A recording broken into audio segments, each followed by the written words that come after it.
Tuning in to the online broadcast network, AFTERBUZZ TV. Over 20 million weekly downloads in over 150 countries, and your #1 source for after-show entertainment.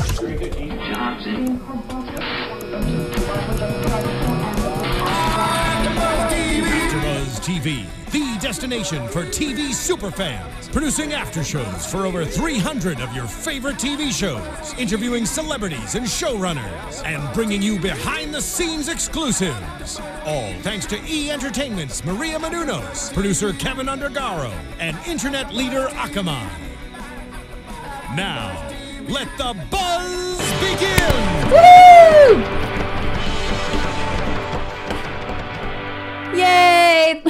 Hey guys, welcome back. We missed you last week. Yes, for 2 weeks for me. Oh my gosh. We missed you guys last week. We missed you for 2 Yay! weeks. Sorry, welcome back to the AfterBuzz after show for Nashville. It is season 3, episode 9, called Two Sides to Every Story.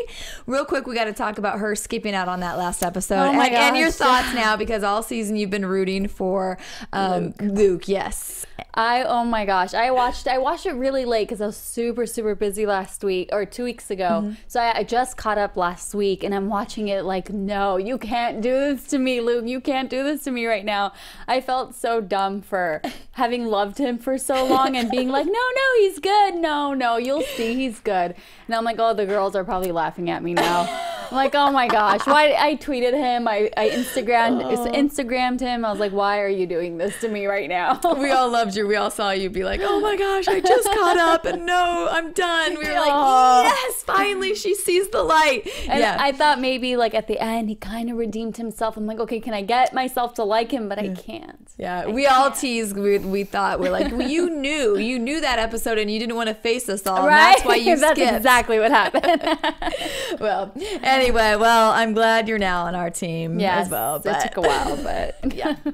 All right, well, let's go ahead and dive into this episode. Let's first start talking about Juliet and Avery. Yes. So she had us really cracking up this episode. What do you think? I thought that was the funniest scenario that Juliet has been in. It was the cutest thing in the world on the little, what are those things little called? scooter thing. I don't know what it's called, but oh, and her face all covered. I was like, is that even her?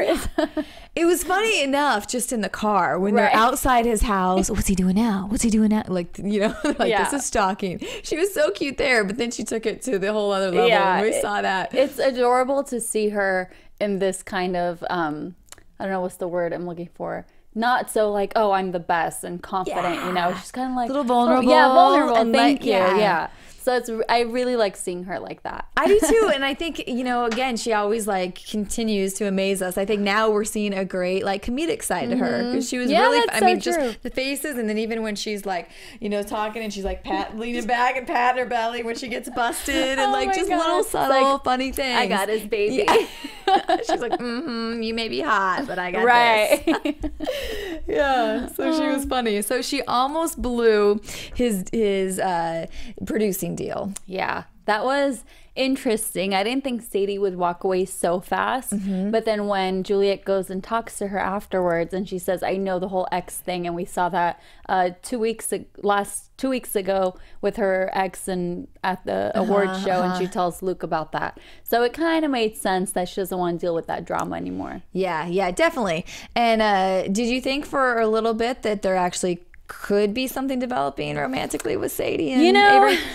I don't know, because I still don't trust Sadie. Yeah. There's something about her I don't like. She's too nice to everybody. She's too like, oh, let me help. Let me get you, you know, this and this and da-da-da. So I don't know. There's something to her. She might, I don't know. I agree with you. And I don't know if I'm just being like how you were with Luke, like a little, like we were always so like, no, there's something up. But with her, I keep thinking that too, because I thought she was going to make a play for Luke. And then now seeing her with him at first, and she was all touchy. And so I thought, well, maybe she will make a play for him now too. Now that this whole Luke thing happened, I don't trust anybody. I can't. What? I can't. Now we're all guarded and cold.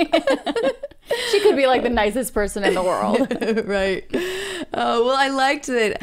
I did like that we see a funny moment too when Avery comes to Juliet's house to kind of tell her what went down with Sadie and to kind of thank her. You know, that was so sweet. Yeah. And she's like, you could have called me. I like that. I like them together so much. I do too. You know, I love that too because that moment gave us hope. And we're like, okay, so maybe, you know, and now after we see the trailer for next week, I think they're going to get back together. I mean, we can save more predictions. Yeah. I hope that was kind of like a tease to get us to think the other way. Yeah. Like, you know, but Yeah, I like it because I liked, you know, I liked him. I liked when he said, you know, it was kind of adorable seeing how jealous she got, you know. I liked that. Yeah, it made him like so, you know, infuriated in the moment. But, you know, he's like, she kind of does, I think, have to show a little, you know, like a little bit. I think he kind of enjoyed seeing like, okay, she really does love me that much. That she's going to that level. Yeah. So yes, let's just get them back together already. Yes, please. Yes. All right. So now let's move on to talk about Will and Layla this episode. So we see them going. Yeah, they get to go out and they're tired of being in the spotlight all the time, so they decide to go out in their incognito outfits. Right, which is and be on their own a little bit. Yeah. I guess beanies completely changed. Yeah. No one will recognize you in a beanie. Where'd you get that beanie from? Yeah. I think it was interesting. I found it more interesting that the guy at the bar didn't know who Will was. Yeah. Because they're on this major hit TV show. He's working a country event, so he kind of knows who people are. I mean, you would think. Yeah. He lives in Nashville. Come on. And yeah, so I found that a little strange, and that whole scenario, I don't know. I hope this is someone that helps Will kind of come out and gives him a little more confidence of who he is. Yeah. Yeah, I get the feeling, I don't know if we'll see him again or not. I kind of felt like this was maybe like kind of a one-off for him to kind of set this up. So cute. So we were hoping like, like he was adorable. They always give Will the hottest guys. Yeah, and those two would look so good together. They would. Yeah, but I did like how, you know, I mean, it was good for Will. I liked how he was challenging even the things that he was saying to himself and how he was, you know, labeling himself, you know, and he was making him think in a completely different way, which I thought, you know, was very refreshing. Yeah. Yeah, and it'd be nice to just see Will come to terms with it a little more so that he's not in so much struggle all the time. Yeah, it is. It's sad what he's going through. I mean, I totally get it. If he wants to carry on this, you know, sex appeal, or else in country, what would be your angle? Yeah. You know? No, yeah, definitely. And I think we both were nervous, though. We knew when he kept drinking like that something was going to happen. Yeah. And yeah, did you expect him to be so like gutsy at the end and like go for it like that? I think since he was they were kind of in private, it wasn't in front of everybody, I was kind of hoping he would get super drunk at the bar and do something so that he would have to come out. That would have been really awesome. But yeah, I mean, I feel like it's just another one of his in a corner in the woods and whatever he keeps doing. So yeah, I agree. Well, Layla on the other hand, she is getting it. And finally, we see a softer side to my boy Jeff. Oh my goodness! Finally, I'm still wondering. I mean, did he do that because he really likes what she was singing? If he really likes her voice, or did he just want to sleep with her? And now maybe spread more rumors or something. Because hey, it's Jeff. It could. I know. I'm gonna happen. I'm gonna go with that. I think he actually, for once, like was caught off guard and saw the real good in her and like felt that he had overlooked her and was genuinely like interested. I hope so. He was so much hotter when he's nice. Yes. Oh my goodness. He was. Yeah, he was really cute when they were interacting and talking. Yeah, so and the guitar playing, we were talking a little bit about that. We don't think it's. Yeah, I don't know. Let us know what you think. Yeah, we were when we were watching it, we're like, geez, how everybody sings. They're really great casting that all these people can sing, and so I was actually really interested to hear him sing. But then no we singing, didn't get that, and then the cutting of the hands playing, and then the face. So. I don't know. It didn't. Yeah, we're not cut with anyone else. So yeah, we're not convinced. No. But wow, she and she's smiling at the end when she's there. She's not regretting it. Yeah, it's not a Juliet situation. So I'm kind of happy for her because I mean the girl, she's finally, you know, letting go of some stress here. Oh yeah, she has been through a lot, and I gotta say, like, her song again tonight was beautiful. I think she's killed it, you know, twice now in the last 2 times we've heard her sing. She's really like. And now I'm wondering if they made her kind of look bad on purpose in the beginning, like made her not sing so well. Yeah, because damn, that girl can sing. I know. I wonder that too. And now I feel bad because we were all bagging on her for so long. Like, get her off the stage. She's probably like, I'll show you guys. Yeah, she probably felt that with everybody if that's how they made. But it's perfect because it is true because it helps how they're portraying her on that show now, and so it's really given her the strength. So yeah, I'm looking forward to what more we're gonna see from her as she really definitely. And I love that she's saying that before she had nothing to sing about, and now she, you know, she's all these things going on. So it's just so perfect. It's not like out of nowhere she starts singing beautifully or has these beautiful songs. So it makes sense. Now, another person that we see sing beautifully in this episode is Terry. So Scarlett has been his manager and really helped him get, you know, like press and interviews. What about the what do you think about that woman, the reporter interviewing him? Typical reporter. I mean, we've all been there. It's sometimes there's questions you have to ask and get on the PR people's nerves, which Scarlett was actually playing a really well publicist role or a manager role. I liked how she stepped in there.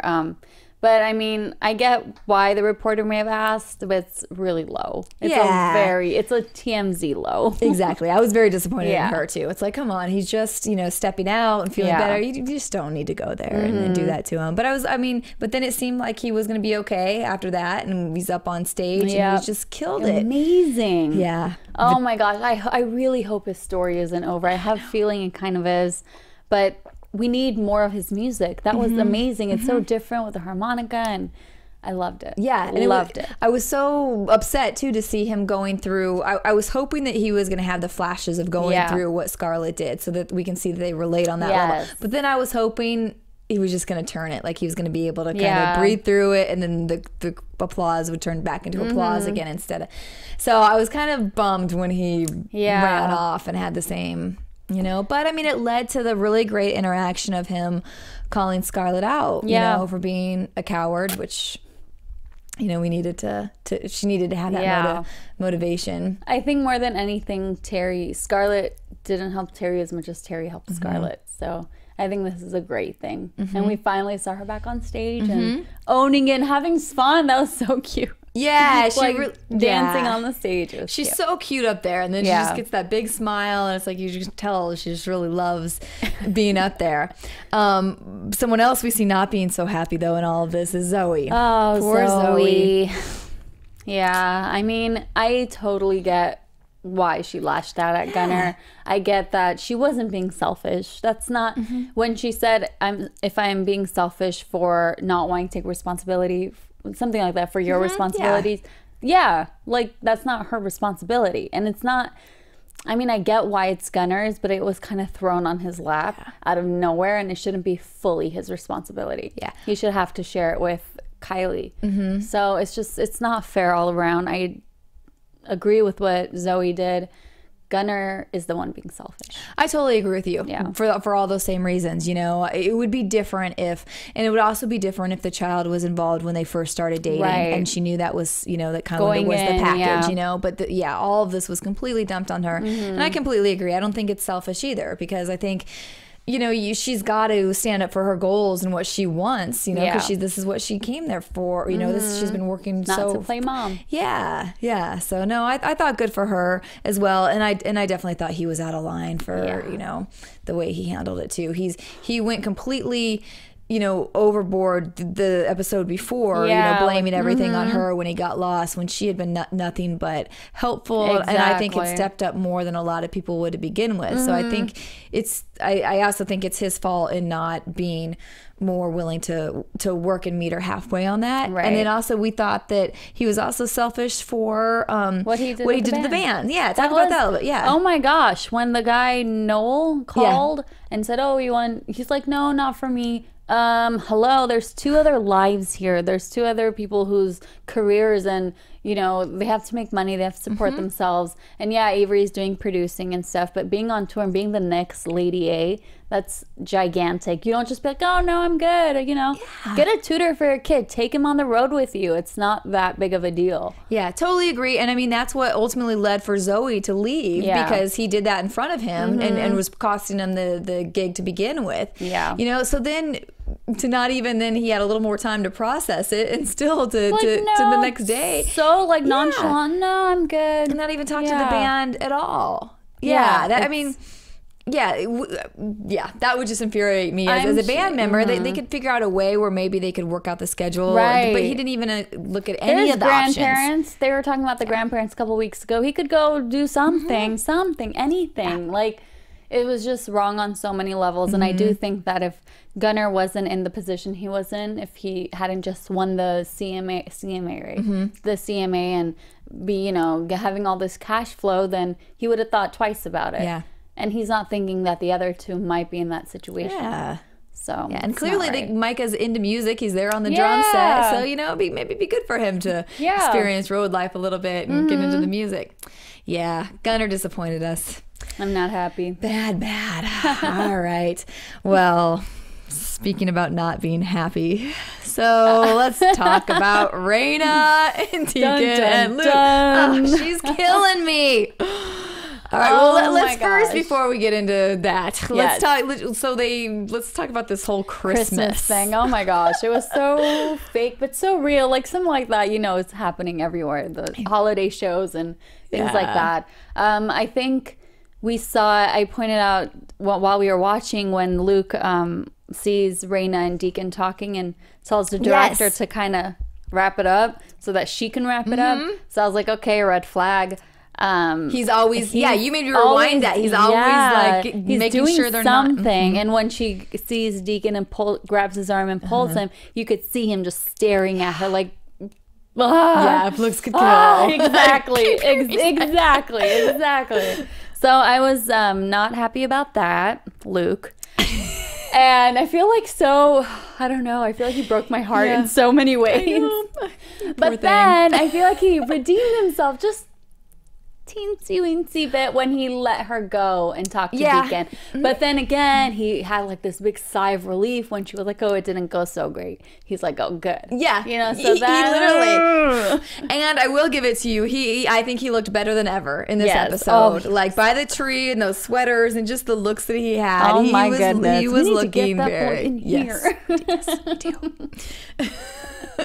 So you know, I know when when this happened, when the whole Rolling Stone interview happened, like we were fired up in here about it, and I was pissed because I was like, you know, so I was really glad at how this played out with Deacon being mad about it, and when he shows up and like first just like gives, you know, Maddie the guitar and just like, you know, ignores her, I was like, good, you know, that's what she deserves. And I was glad. I thought he worded it perfectly when he, you know, she took everything that was private for them and just put it out there. And I think that was my problem with it when it happened. It was like, she's so always willing, to me, for somebody that she supposedly loves so deeply, you know, and is the father of her child, all this stuff, you know, I just think that's not the person that you sell down the river all the time, you know? And I just feel like that's what she always does to him. Yeah, I agree. I think Rayna is super spoiled with how much Deacon loves her, and she thinks that no matter what, I can throw him under the bus, I can do whatever to him, and he's gonna come back to me. He's always gonna be there for me.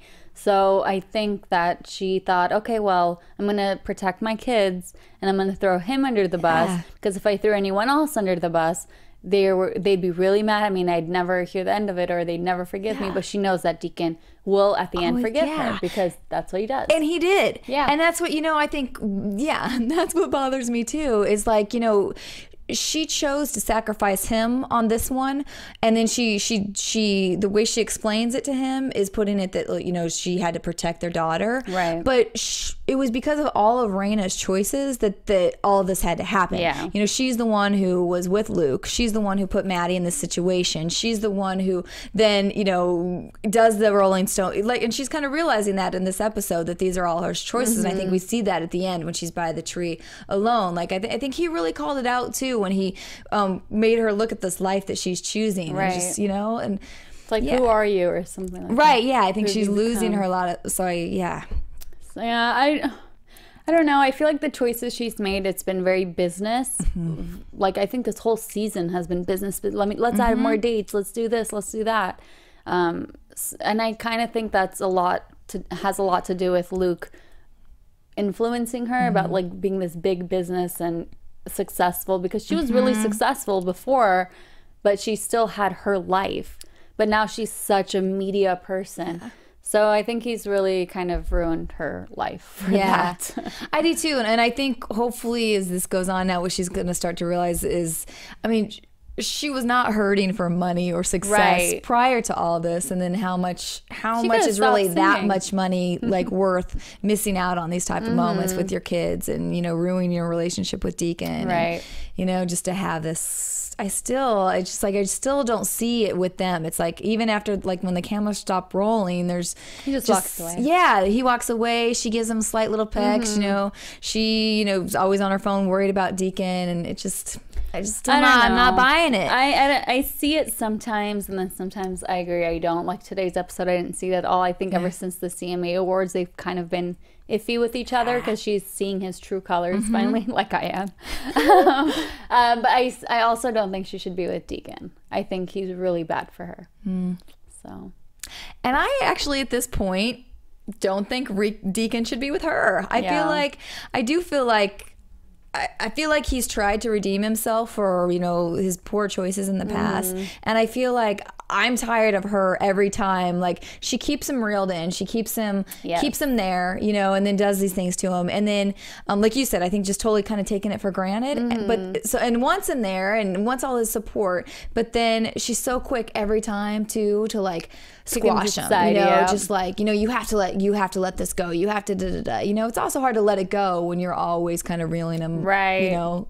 So, I mean, I thought it was nice that we see him rip her picture off of his guitar case, and, you know, so trying to move on. But I was a little happy with Rayna when she told him that, because I feel like she's finally like trying to put a stop to it, because before she's never been like, stop it, you know, like, I'm with him, I'm gonna marry him. It's kind of like, yeah, maybe I'm gonna marry him, maybe I still love you. So I was pretty happy about that, even if it's not supposed to be with Luke. She's putting a stop with the Deacon thing. Yeah, no, that's good. Yeah. What did you think about what we saw coming up next week? Oh my gosh. I think I said this, I don't know how many weeks ago. If he's okay. Deacon, we see him passed out, could be drunk, could be, we don't know. We see a broken bottle. Right, we're assuming he drank again.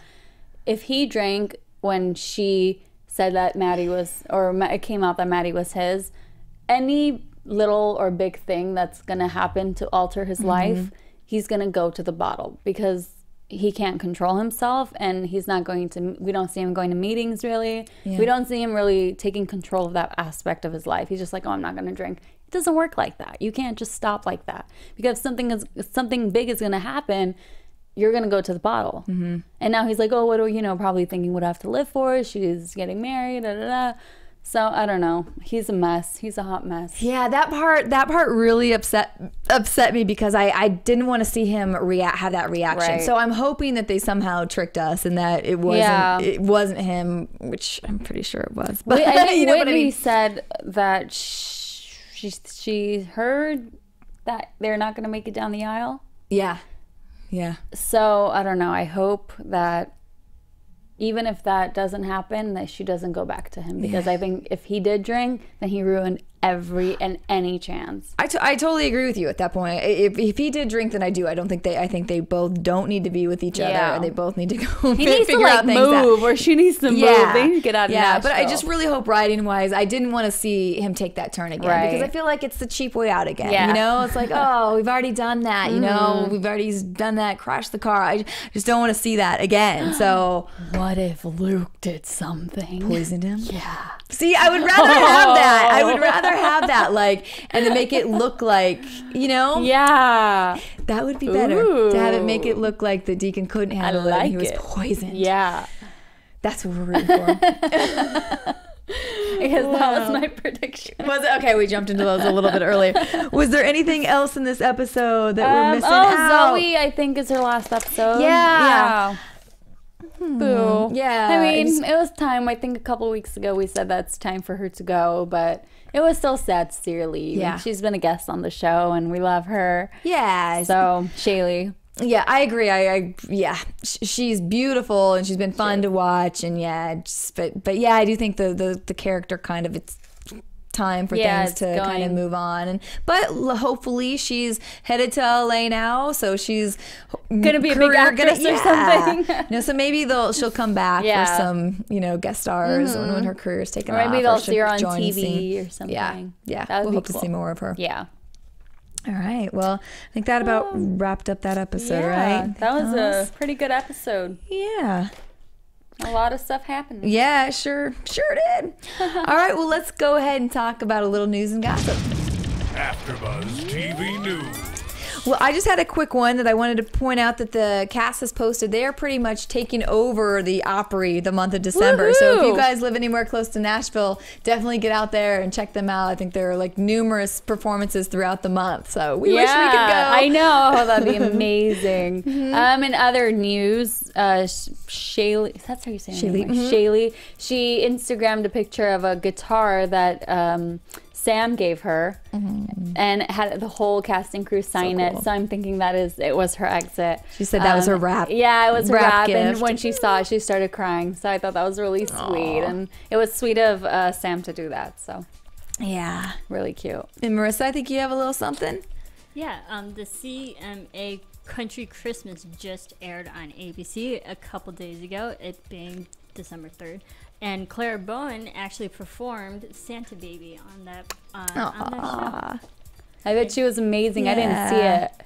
Yeah, she's a great singer, and that's such a simple song. And her voice, she can sing it simple, and then she goes like, "Whoa, where did that amazing voice come from?" So it's a really fun performance. And then go check out the whole concert, CMA Country Christmas. Awesome. Nice. And then speaking of them singing, they still have the Christmas album. So everybody go out there and get the and we great heard a little bit of it. Yeah. And we sounded really good. Yeah, we thought that early, that Rayna and Luke song was. I love that. I think that's the best song I've heard them, sing together. Like I thought it was so cute. Yeah, it was cute. It was really cute. It made me want to put that on. I know. Have some hot chocolate. I love it. By the tree. Oh. All right, well, I think that's it for news and gossip, and we'll go ahead and, although we've done some predictions, we'll repeat them. And now, your AfterBuzz TV predictions. Well, I like your poison one. That was random.